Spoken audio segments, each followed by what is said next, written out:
Hi all, अकाउंटिंगच्या basic concept आपण बघतोय त्या महाराष्ट्र बोर्डच्या 11वीच्या टेक्स्टबुक मधून आपण बघतोय. मागच्या भागामध्ये आपण अप्रुव्हल ही कन्सेप्ट पाहिली होती, बरीच मोठी होती पण तेवढीच ती महत्वाची सुद्धा होती. आता या भागामध्ये आपण ड्युअल ऍस्पेक्ट ही बघणार आहोत. आता ड्युअल या नावावरनं तुमच्या लक्षात आलं असेल, ड्युअल म्हणजे काय? दोन. दोन ड्युअल म्हणजे काय? दोन. आणि आस्पेक्ट म्हणजे काय? दोन बाजू. तर अकाउंटिंग एंट्री करताना कधी पण दोन बाजू या लक्षात घेतल्या जातात. म्हणजे दोन बाजू यात कुठल्या झाल्या? एक असते डेबिट, दुसरी असते क्रेडिट. तर जेव्हा जेव्हा तुम्ही अकाउंटिंग करताल तेव्हा जर्नल एंट्रीमध्ये एक पार्ट मध्ये तुम्हाला डेबिट द्यावं लागेल आणि दुसऱ्या पार्ट मध्ये तुम्हाला क्रेडिट द्यावं लागेल. For example cash deposited into the bank, तर कॅश ही तुमच्याकडनं गेली म्हटल्यावर कॅशला तुम्ही क्रेडिट देणार आणि गेली तर कुठे गेली? तर ती बँकेमध्ये गेली म्हणून बँकला तुम्ही डेबिट करणार. तर ड्युअल आस्पेक्ट हे कन्सेप्ट सांगतं की कुठलंही ट्रान्झॅक्शन तुम्ही रेकॉर्ड करताना त्याला एक ठिकाणी डेबिट द्यायला लागेल आणि एका ठिकाणी क्रेडिट द्यायला लागेल. आणि हे जे डेबिट क्रेडिट असेल हे इक्वल असेल, म्हणजे सेम असेल. म्हणजे मी आता जे एक्झाम्पल सांगितलं की cash deposited into the bank ₹1,00,000, तर कॅशला सुद्धा तुम्ही क्रेडिट 1,00,000च देणार आणि बँकला डेबिट सुद्धा 1,00,000च देणार. ह्या दोन्ही अमाऊंट सेम असायला पाहिजेत, वेगवेगळ्या ह्या असून चालणार नाहीत. आता बघा याच्यामध्ये काय म्हटलेलं आहे त्यांनी ड्युअल आस्पेक्ट मध्ये. आता हे आपण अकाउंटिंग लँग्वेज डेफिनेशन मध्ये समजून घेऊया. According to this concept, every transaction or event has two aspects, that is, dual effect. For example, when Akshay starts a business with cash rupees 5 lakh on one hand, the business gets cash of rupees 5 lakh. And on the other hand, liability arises, that is, business has to pay to Akshay a sum of rupees 5 lakh. This is the concept which recognizes fact that the every debit there is a corresponding equal credit. आता म्हणजे यांनी काय केलं? उदाहरण दिलेलं आहे की अक्षयने बिझनेस स्टार्ट केला आणि कसा केला स्टार्ट? तर त्यांनी 5 लाख रुपये स्वतःच्या पॉकेट मनी मधून बिझनेसमध्ये गुंतवले. आता अक्षयने जेव्हा स्वतःच्या पॉकेट मनी मधून बिझनेसमध्ये गुंतवले आणि जरी तो स्वतःचाच त्याचा बिझनेस असला तरी इन फ्युचर कधी ना कधी बिझनेसला त्याला त्याच्या ते 5 लाख रुपये रिपे करायचे आहे. मग बिझनेस एंट्री काय करणार? बिझनेसमध्ये कॅश ही आली, कॅश आहे रिअल अकाउंट. रिअल अकाउंटचा रूल सांगतो डेबिट व्हॉट कम्स इन, म्हणून कॅशला त्याने डेबिट देणार. आणि क्रेडिट हे कुठे देणार? तर लायबिलिटी साइडला ओनर्स कॅपिटल म्हणून, अक्षयज ओनर कॅपिटल म्हणून हे लायबिलिटी मध्ये आपण कॅपिटल अकाउंट असं क्रिएट करणार. आणि दोन्हीकडे आपण 5 लाख रुपये डेबिट, 5 लाख रुपये क्रेडिट हे दाखवणार. हे झालं ड्युअल आस्पेक्ट. दोन इफेक्ट आपण त्याचे दिले. This is the basis of the entire system of double entry bookkeeping. From this concept, the basic accounting equation arises, that is, capital plus liability is equal to assets. म्हणजेच ह्यातून काय निर्माण झालं की इक्वेशन निर्माण झालं. इक्वेशनचं प्लस मायनस मॅथमॅटिक्सचं आपलं equation असतं, तसंच एक इक्वेशन यातूनही तयार झालेलं आहे. आणि ते इक्वेशन आपल्याला काय सांगतं?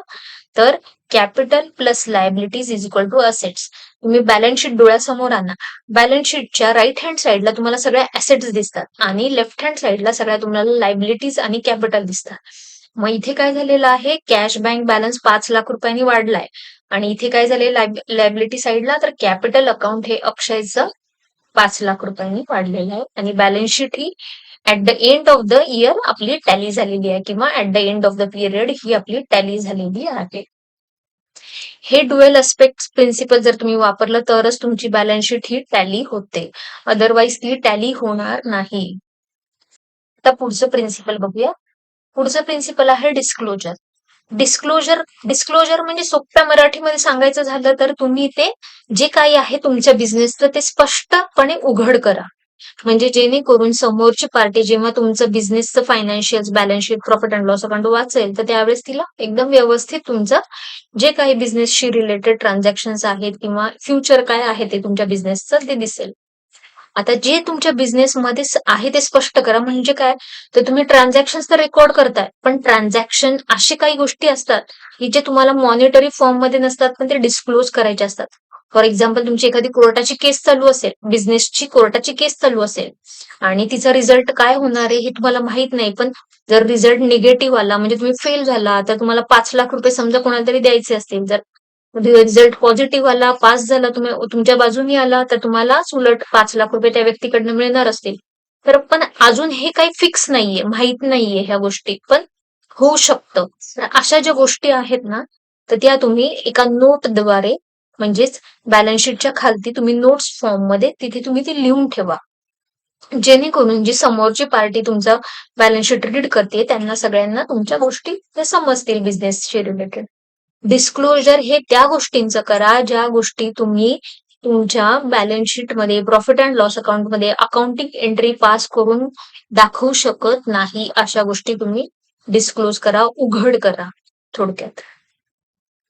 अकाउंटिंग डेफिनेशन मध्ये हे आपण डिस्क्लोजर कसं असतं ना, हे नोट्स फॉर्म मध्ये असतं आणि याची अकाउंटिंग डेफिनेशन कशी असते ते बघूयात. The accounts must disclose all material information. Material information काय? मटेरियल म्हणजे जी जी महत्वाची आहे अशी सगळी मटेरियल इन्फॉर्मेशन ही तुम्ही डिस्क्लोज करा. मटेरियल म्हणजे ज्याच्यामुळे तुमचं पुढे in future balance sheet, profit and loss account खूप प्रमाणामध्ये अफेक्ट होऊ शकते. The accounting report should disclose full and fair information to the related parties. Full and fair information. फुल आणि फेअर इन्फॉर्मेशन म्हणजे काय? जेवढं ऍक्युरेट तुम्हाला दाखवता येईल तेवढं तुम्ही रिलेटेड पार्टीला दाखवा. रिलेटेड पार्टी म्हणजे काय झालं? बँक झाली, गव्हर्नमेंट ऑर्गनायझेशन, तुमचे डेटर्स, क्रेडिटर्स, इन्व्हेस्टर, हे सगळं. The financial position and the performance should be disclosed very honestly to all users. Very honestly. Very honestly का म्हटलंय म्हणजे काय होतं? समोरच्या व्यक्तीला सुद्धा तुमच्याशी डीलिंग करायला सोपं पडतं, म्हणून व्हेरी ऑनेस्टली म्हटलेलं आहे. The financial position means the balance sheet of the business and the financial performance means the final business results in terms of profit or losses and income and expenses in the profit and loss account. Financial position हा शब्द मी सारखा जो use करते त्याचा अर्थ त्यांनी दिलेला आहे थोडक्यामध्ये की profit or loss and income and expenses. Profit आणि लॉस आणि इन्कम आणि एक्सपेन्सेसशी रिलेटेड जी काही माहिती आहे, तुम्हाला माहिती आहे या गोष्टी आणि तुम्ही त्याचं अकाउंटिंग केलेलं नाहीये कारण ते तुम्ही 100% शुअर नाहीये, तर अशा सगळ्या गोष्टी तुम्ही स्पष्ट करा, उघड करा नोट्स फॉर्म मध्ये.